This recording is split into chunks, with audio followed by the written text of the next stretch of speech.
Welcome back to our YouTube channel. তোমরা কিভাবে খুব সহজেই তোমাদের ফেসবুক পেজকে ডিলিট করতে পারবে। তোমরা যাদের অনেকগুলো ফেসবুক পেজ ক্রিয়েট করেছো, যারা ভাবছো যে এতগুলো পেজে আমাদের কোনটা কিভাবে আমরা ভিডিও ছাড়বো বুঝতে পারছি না, 2-4টা পেজ কিন্তু ফালতু পেজ হয়ে গেছে, এইগুলো কোনো কাজের নয়। তাই আমরা এই পেজগুলোকে কিভাবে ডিলিট করতে পারবো তার প্রসেসটাই আমি আজকের এই ভিডিওর মাধ্যমে দেখিয়েছি। তাই ভিডিওটা স্কিপ না করে প্রথম থেকে শেষ পর্যন্ত দেখো, তোমরাও কিন্তু ফেসবুক পেজ কিন্তু সম্পূর্ণ পার্মানেন্টলি ডিলিট করতে পারবে। আমাদের যাদের অনেকগুলো ফেসবুক পেজ হয়ে গেছে, তোমরা ভাবছো আমরা ফেসবুক পেজটাকে ডিলিট করতে চাই, পার্মানেন্টলি ডিলিট করতে চাই, কিভাবে তোমরা ফেসবুক পেজটাকে ডিলিট করবে আজকের এই ভিডিওর মাধ্যমে আমি দেখিয়ে দিয়েছি স্টেপ বাই স্টেপ। তোমরা ফলো করে কিন্তু এইভাবে তোমরা খুব সহজেই একটা ফেসবুক পেজকে ডিলিট করতে পারো এবং সেটা পার্মানেন্টলি। তোমরা তার জন্য তোমাদেরকে কী করতে হবে, সবার প্রথমে যে তোমাদের মোবাইলে থাকা ফেসবুক অ্যাপ্লিকেশনটি ওপেন করতে হবে।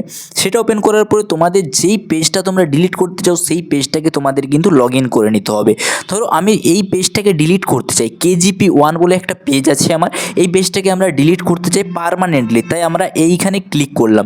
এই পেজটাকে প্রথমে আমাদেরকে লগ ইন করে নিতে হবে। লগ ইন করে নেওয়ার পরে উপরের দিকে দেখতে পাচ্ছ একটা 3 লাইন বলে অপশান, এই অপশানটাতে আমাদের ক্লিক করতে হবে। নিচের দিকে আসলে তোমরা এখানে দেখতে পাবে সেটিং অ্যান্ড প্রাইভেসি বলে একটা অপশান আছে। এই সেটিং অ্যান্ড প্রাইভেসি অপশানটাতে ক্লিক করার পরে নিচের দিকে আবার আছে সেটিংস বলে অপশান, এই সেটিংস অপশানটাতে তোমাদেরকে ক্লিক করে দিতে হবে। এইখানে ক্লিক করে দেওয়ার পরে নিচের দিকে আসলে তোমরা কিন্তু একটা অপশান এইখানে পেয়ে যাবে, অ্যাক্সেস অ্যান্ড কন্ট্রোল বলে একটা অপশান। এই অ্যাক্সেস অ্যান্ড কন্ট্রোল অপশানটাতে ক্লিক করবে।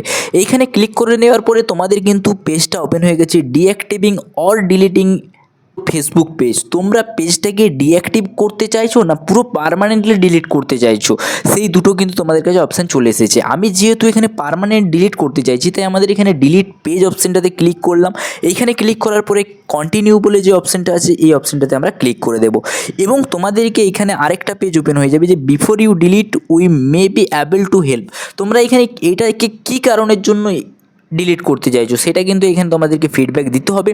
তো আমি এখানে একটা দিয়ে দিচ্ছি যে I don't find this page useful, এইখানে দিয়ে তারপরে নিচে কন্টিনিউ অপশানটাতে ক্লিক করে দিলাম। এখানে ক্লিক করে দেওয়ার পরে উপরের দিকে দেখতে পাচ্ছ পার্মানেন্টলি ডিলিট দিস পেজ, অর্থাৎ এই পেজটা তুমি পার্মানেন্টলি ডিলিট করতে চাইছো।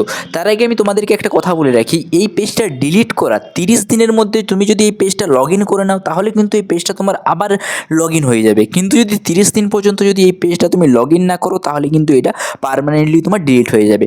তো এইরকম পেজটা আসার পরে তোমার কন্টিনিউ বলে একটা অপশান আছে নিচে, কন্টিনিউ অপশানটাতে ক্লিক করে দিলে, তা ক্লিক করার পরে তোমার যে ফেসবুকে যে পাসওয়ার্ডটা ছিল, তুমি যেই ফেসবুকটা খুলেছিলে সেই ফেসবুকের যে পাসওয়ার্ড, সেই পাসওয়ার্ডটা এইখানে কিন্তু এন্টার পাসওয়ার্ডের জায়গায় বসিয়ে দেবে। চলো আমি পাসওয়ার্ডটা দিয়ে তারপরে বলছি। পাসওয়ার্ডটা বসানোর পরে কিন্তু তোমরা এখানে কন্টিনিউ অপশানটাতে ক্লিক করবে। দেখতে পাচ্ছ আমরা কন্টিনিউ অপশানটাতে ক্লিক করার পরে delete KGP1 page in an information, তোমরা কিন্তু এই যে সমস্ত কিছু এখানে দেখিয়ে দেবে। এখানে কিন্তু সমস্ত কিছু লেখাও থাকবে, the following page will be delete and you will be switch to আমার নাম ফেসবুক প্রোফাইলের নাম, you can reactive within 30 days by log in as Surajit Mondal and going to account setting. অর্থাৎ তুমি যদি আবার 30 দিনের মধ্যে পেজটা লগ ইন করে নাও তাহলে কিন্তু আবার তোমার এই পেজটা অ্যাক্টিভ হয়ে যাবে। তোমরা যদি পুরো পার্মানেন্টলি ডিলিট করতে চাও 30 দিন পর্যন্ত কিন্তু এই পেজটা তোমরা কোনো ওপেন করবে না, এখানে কিন্তু সম্পূর্ণরূপে ভালোভাবে লেখাই আছে। তো তারপরে তোমরা নিচের দিকে যে ডিলিট পেজ বলে একটা অপশান পেয়ে যাচ্ছ, এই ডিলিট পেজ অপশানটাতে ক্লিক করে দেবে। ক্লিক করে দেওয়ার পরে কিন্তু তোমরা রিলোডিং হয়ে তোমাদের ফেসবুক যে তোমাদের প্রোফাইল ছিল সেইখানে তোমরা চলে আসবে, এটা কিন্তু তোমাদের পার্মানেন্টলি ডিলিট হয়ে যাবে। তাহলে বুঝতে পারলে বন্ধুরা খুব সহজেই কীভাবে তোমরা ফেসবুকের পেজ পার্মানেন্টলি ডিলিট করতে পারবে। যদি ভিডিওটা ভালো লেগে থাকে, যদি ইনফরমেটিভ মনে হয় তাহলে একটা লাইক করবে এবং বন্ধুদের সাথে শেয়ার করবে। এইরকমই ক্রিয়েটিভ ভিডিও পেতে চ্যানেলটাকে কিন্তু সাবস্ক্রাইব করে রাখবে।